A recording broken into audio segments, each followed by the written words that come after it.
एकांत में चलते हैं, आपको कुछ एकांत वार्ता करते हैं कि नहीं, सब सामने करते हैं। जैसे लोगों के पास में एक ये रहता, सबको दिखाता है क्या ना, तो कोई नहीं, मोबाइल वाला खोल के बताता है।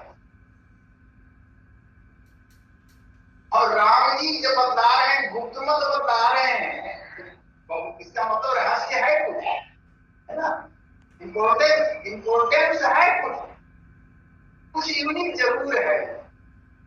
कहते और एक गुप्त मत, मैं अब भक्ति की प्रधानता तो बता दिया, लेकिन कैसे की जाती है, तो और एक गुप्त मत बताता हूँ, रहस्य वाली बात बताता हूँ।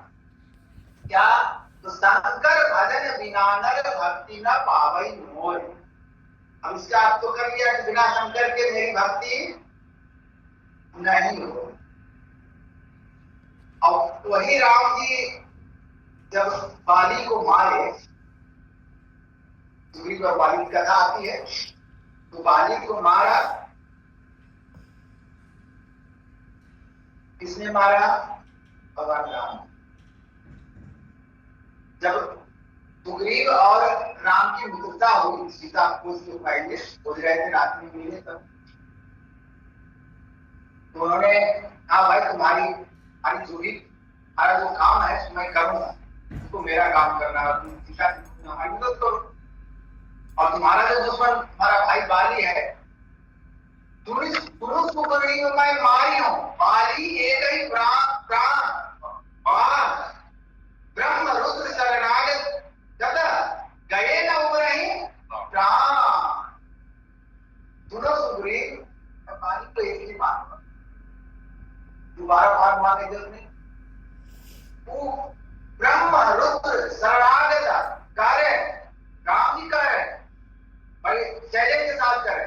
ब्रह्म के पास में भी चला गया, ब्रह्मा के पास में, रुद्र के मतलब शिव के पास में, शरणागत गए न उबरे प्राण। इन लोगों के पास में बड़े बड़े अधिपति हैं, जिनके पास भी चले जाएंगे, लेकिन उसका प्राण बचने वाला नहीं है। और वही राम कह रहे हैं कि और एक गुप्त मत सवई कहूं कर लोग शंकर भजन बिना नर पावई। आखिर भगवान शंकर ने किस प्रकार की भक्ति की, यह बात बड़ी। अब देखना पड़ेगा। देखिए शंकर शब्द जो लिखते हैं वो तालव्य श, अनुस्वार, कवर, क और र, शंकर। लेकिन यहां जो लिखा है तालव्य स नहीं, दंत स लिखा। और तालव्य स शंकर का अर्थ दूसरा होता है, दंत स का अर्थ दूसरा होता है। हालांकि संत वाणियों में तालव्य और दंत का कोई भेद नहीं किया है, जगह जगह शब्दों का प्रयोग किया है। तो दंत स अनुस्वार का अर्थ, र का अर्थ क्या होता है? शंकर का अर्थ होता है दोगला। दोगला मतलब देखिए, जैसे शंकर वीर, जैसे क्या कहते हैं, लौकी कहते हैं, लौकी लंबी होती है। नेनुआ आप लोग समझते हैं, तरोई भी कहते हैं, बहुत तरह के नेनुआ कहते हैं, परोर कहते हैं, तरोई कहते हैं। तरोई बहुत लंबा नहीं होता। अब उसको लौकी से संयोग किया, यानी लौकी और तोरई का संयोग किया तो लौकी लंबी होती है। अब आप देखोगे, मैंने देखा है, मैंने घूमा है, तो देखा है कि एक क्वालिटी का मैंने तोरई देखा है, इस तरह लंबा है। इतना लंबा कैसे हो गया? यानी वह बीज क्या है? मूल बीज नहीं है, संकर बीज, दोनों का युग्म है। इससे क्या हो गया? ये तो रात हो गया तोरई, लेकिन लंबाई किसकी आ गई? लौकी वाली। अब देखो करेला के साथ में उसे किया, करेली देखिएगा तो इतना लंबा लंबा करेली हो जाए, मूल देखिएगा तो मूल बीज से इतना थोड़ा ना होगा। इसका मतलब संकर मतलब दो अलग अलग जो जाति की है उसको एक, तब उससे जो उत्पन्न होता है वह क्या होता है? संकर।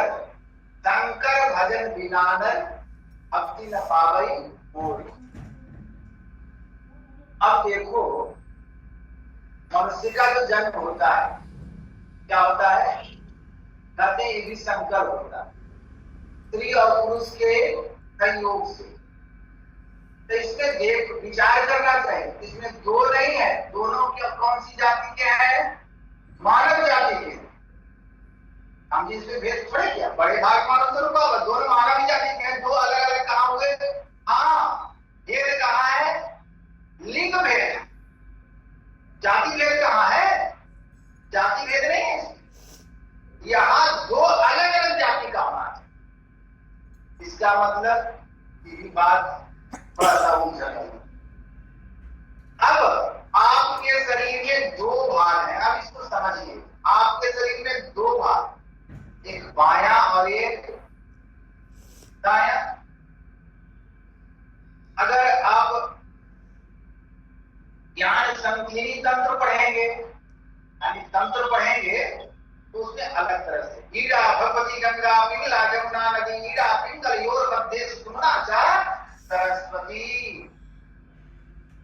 आप देखते हैं नाक में हमारे दो छेद, एक दायां और एक बायां।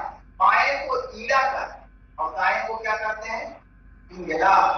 आप अगर स्वर योग पढ़ेंगे, भगवान शिव ने उपदेश किया है, पार्वती को उसका उपदेश है, उसमें भी इसका खूब वर्णन है। इस स्वर की बड़ी चर्चा है।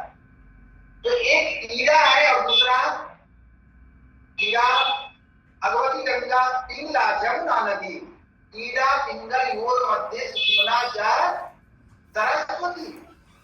यानी एक ईड़ा नाड़ी है और दूसरा पिंगला नाड़ी। अब एक रजोगुणी है और दूसरा तमोगुणी। अब ये जो रजोगुणी है, अगर आप ध्यान करने बैठे हैं तो ध्यान करते उनको तो पता है, ऐसे आप अपने बाह्य जीवन में भी देखेंगे तो कभी कभी आप ही हैं, कभी कभी बड़ा उल्टा सीधा विचार मन में उत्पन्न हो। आपने कभी अनुभव नहीं किया क्यों उत्पन्न हो रहा है? या अनुभव नहीं किया? अब कभी कभी बहुत लगेगा कि साहब घूम ले, बद्रीनाथ घूम ले, आश्रम बना ले, तो नाना प्रकार की बात है। हमारे शरीर में दो प्रकार की नाड़ियां, स्वर दो है, बायां और दायां। जब बायां नाड़ी चलेगा, जब दायां नाड़ी चलेगा, दोनों के स्वभाव या गुण अलग अलग हैं। एक तमोगुणी है और दूसरा रजोगुणी है। जब रजोगुणी चलेगा तब आप में चंचलता आएगी, तमोगुणी चलेगा तो आप में क्या होगा?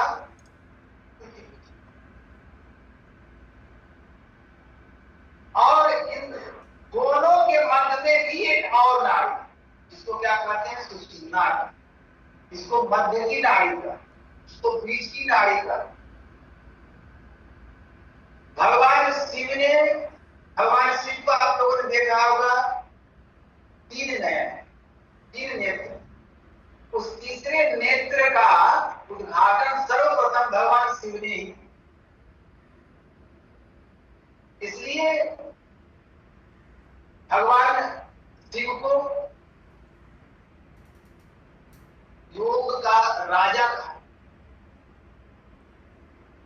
शिव ने उस तीसरे नयन का उद्घाटन कैसे किया? जब शिव तीसरा नयन उभारा, जब शिव तीसरा नयन उभारा, जब भगवान शिव को तीन नयन है तो हम लोग भगवान शिव की संतान है, तो हम लोग को भी तो तीन आंख होनी चाहिए। हमारे दो ही आंख और एक आंख नहीं है। देखिएगा, तो महात्मा हो या पुजारी हो तो टीका कहाँ लगाते हैं? दोनों भावों के मध्य। तीसरी आंख। माताएं बिंदिया कहाँ लगाती हैं? दोनों आंखों के। यह द्योतक किसका, या इंगित क्या करता है? दो आंख तो प्रकट है, लेकिन एक आंख क्या है? गुप्त है, जो प्रकट नहीं है, जो खुला हुआ नहीं। वह खुलता कैसे है? तो बिन गुरु नारायण कोई, बिना गुरु के